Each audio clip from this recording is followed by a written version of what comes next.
بدنا رحنا دخلنا على الفرن، فرن محبة.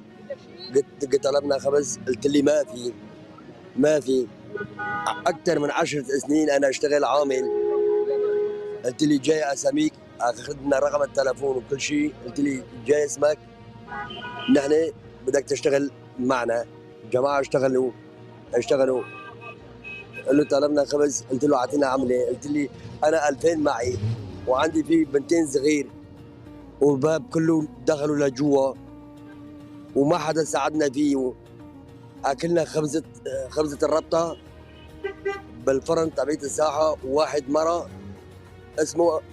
اسمه من عنا من ناحيه البلبل اعطتنا ربطه الخبز، نحن اكلنا ربطه الخبز. اليوم شلون الاوضاع شايفينها هون بالحي بعد سلطه الحكومه بشكل عام؟ الاوضاع هون الامن العام اهلا وسهلا واهلا وسهلا. الله يعطيك العافيه. شكرا لك، يعطيك الف عافيه. تكون بخير وبالسلامه. سوريا كله بخير وبالسلامه. سوريا العظيمه.